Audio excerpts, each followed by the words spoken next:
Hello and welcome to the Feminine Vitae podcast. In this series, we're speaking to women sharing their experiences with different reproductive health conditions. Thank you for joining us.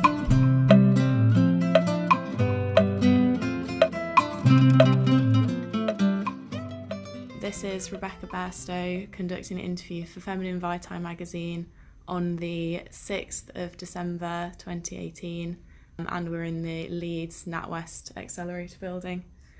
To start off, could you just tell us a bit about yourself, your name, your age and your occupation, just so we can get to know you a bit better? Okay. So my name's Aimee, I'm 30. I do bits of admin, I work from home a lot of the time. However, I am a qualified social worker and I'm a makeup artist, but that's kind of like taking the back burner now. Okay. Because of endo, obviously, I've decided that it's best for me to work from home at the moment. Right, yeah, a lot of people do find that working from home is a bit easier with a condition like that. Have you been diagnosed with endometriosis, and if yes, how were you diagnosed? Yeah, so it took me quite a while of going back and forwards to my GP from probably being about 19, 20.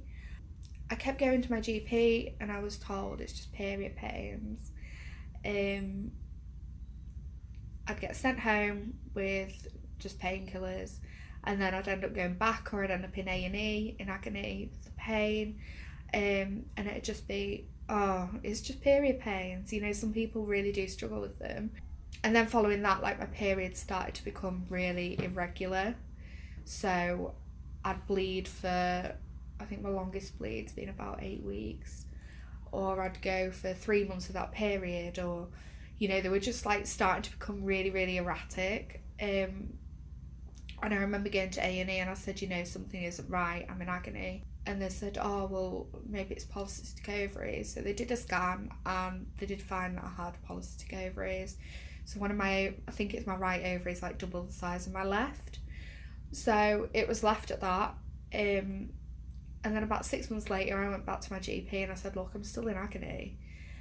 And then I actually saw a different GP this time, and she said, no, like, polycystic ovaries should not cause this amount of pain that you're in. So I then got referred to a gynae who then did the laparoscopy and they found endometriosis. But yeah, it took me absolutely years, I think probably about 7 or 8 years, being back and forth to my GP and just getting fobbed off with period pains. And I think a lot of girls sort of go through that experience as well. Yeah, I think the average is something like eight years to get diagnosed, isn't it? So you said that people sort of wrote it off as just period pain. Do you think that there's enough understanding about what it is, or do you think there are misconceptions about it? I think because some people do struggle with like heavy periods and painful periods, that because to diagnose endometriosis it's such an invasive procedure, I think they try and rule every single thing out first. But I think the more you see like different doctors and the more you go to A&E and you see a different person there, they kind of tell you the same thing, you know, it's just a painful period, or it's just a heavy period. Some people have erratic, irregular periods. It's, you know, it's nothing to worry about. And then in actual fact you've got this horrible disease going on, but because you can't find it on a scan or anything like that, I think it's so missed in a lot of people. Like they say 1 in 10 people on average have this, but I think it's so many more because obviously it just takes so long to diagnose someone. Mm-hmm. I think even like my friends and my family, they just think it's a painful period, or they don't fully understand like what endometriosis is. There needs to be so much more awareness about the disease and what actually goes on in a body of a person suffering this illness. Yeah, so you mentioned having sort of heavy periods, painful periods. What other symptoms does endometriosis cause you to have? So I have problems with like my bowels as well, the pain, the fatigue. It affects like my mental health. So for a few years now I've really struggled with depression and anxiety, and I've always kind of pushed through it, and I just thought, you know what, like, you know, I don't need medication or anything like that, I'm just going to get on with my life and just deal with it. And then last year it kind of came to a head and I ended up trying to commit suicide like 6 times or something in a couple of months. It was ridiculous. I'd like wake up in the morning and just cry because I was still here, and just stay in bed all day, and it gets like 10 o'clock at night and I just go back to sleep. And I think like a few months after kind of going through that extreme sort of depression, I kind of thought, this isn't right, you know, I need to go to my GP. So I was put on antidepressants, but now I know about the endometriosis and the hormones and things. I look back and it's kind of correlating with my hormones and when my periods are, and sort of when everything's everywhere. And then when I've tried like the pill and the coil, like they've sent my mood, so I'm like crazy. And it's really strange actually how your hormones affect your mood so much and like change your personality. Yeah. So that's like one of the things that I've struggled with the most is my mental health with endo. Yeah, it sounds like a horrible experience. Yeah, it's awful. Is there a way that you can describe the kind of pain that it causes you to people that don't have the condition? So I'd say that I'm in pain probably 3 weeks out of 4, and I get like a burning pain around my hips and my lower back. And then sometimes it'll be like a really intense, like sharp pain. It will feel like someone's just stabbed me in my stomach, and it'll come from literally nowhere. And then it'll like radiate down my legs and around my back.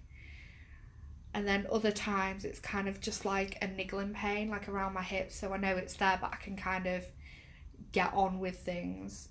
So sometimes it's really, really intense, and other times it's bad, but not bad enough to like leave me in bed.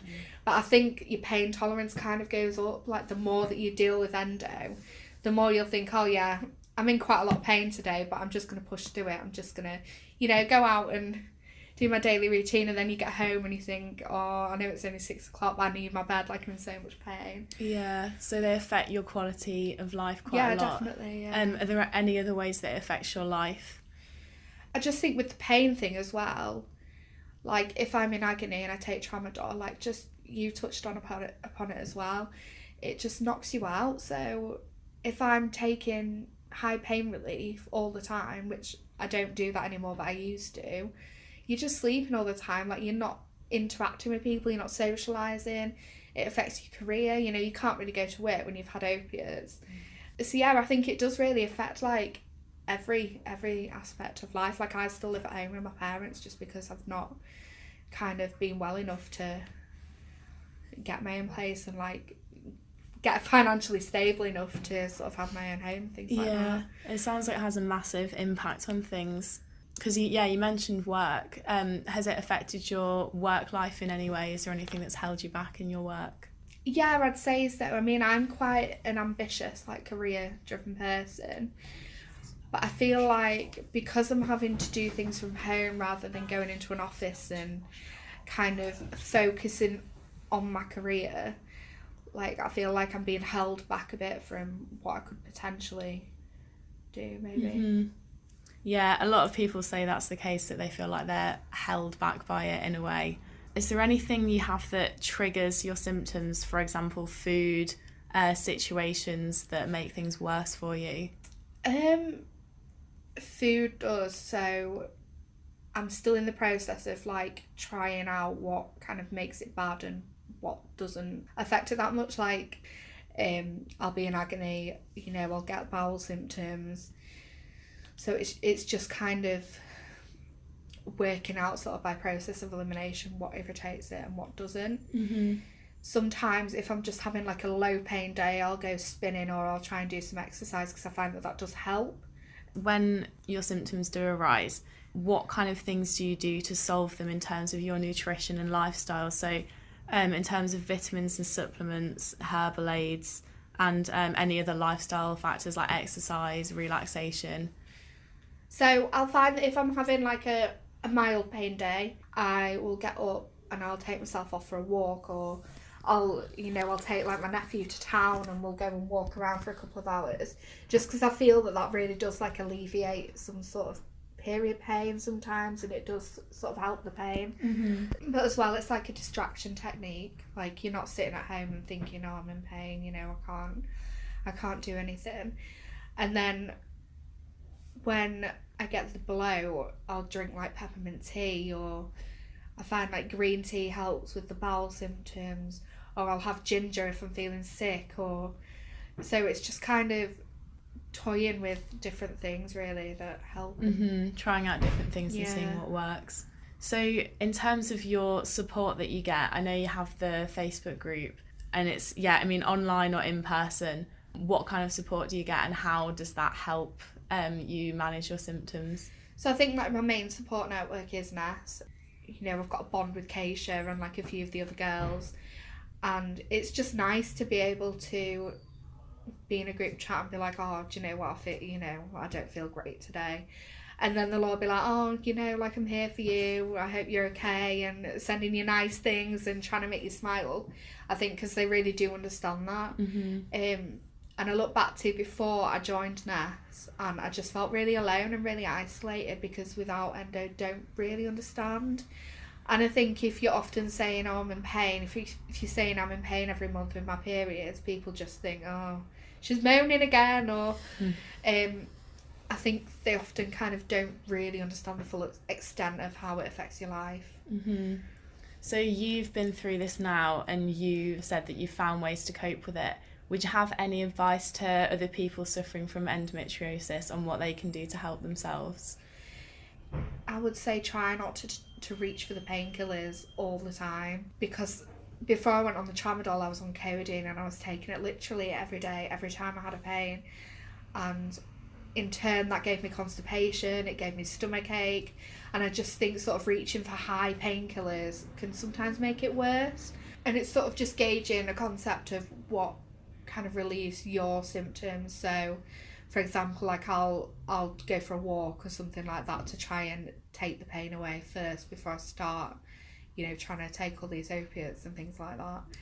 And having a good support network really does help. So I'd say to like get in contact with a local support group like ours, or I just think it helps to talk to people who are going through it and who understand, because you're often dismissed by specialists, by your GP. I don't think they've often got the right training and the right sort of level of expertise as well. So I think it is really isolating. So it's just kind of to connect with people really. And that's why I have things like the Facebook group to sort of reach out to other people. Is there anything else you want to say in general about endometriosis? I think one of the things that is worrying for me is that I look back to when I was at school and I was never taught like what a normal period is. I know I touched on this earlier, but you sit with your friends at age 12 and you'll be like, oh yeah, have you got period pain? And they'll be like, yeah, it really hurts. When, in reality, like, I think young girls kind of exaggerate a little bit. But then there's a fine line between that and like someone who really, really is struggling. So I think there needs to be a lot more awareness in schools, definitely, about what a normal period should look like, what a normal period feels like, and more information about your cycle and things, because I don't feel like I got that level of educational support, definitely, when I was younger. No, I don't think we didn't really talk about that in my school either. It's a bit of a like taboo subject almost. Yeah. Well, thank you for talking to us. We're really grateful for your contribution. Yeah, you've given us a lot of good stuff. So yeah. Thank you for listening to this podcast by Feminine Vitae. If you'd like to find out more about the different conditions we've covered and learn more about how to improve menstrual and reproductive wellbeing, please visit our website, femininevitae.co.uk.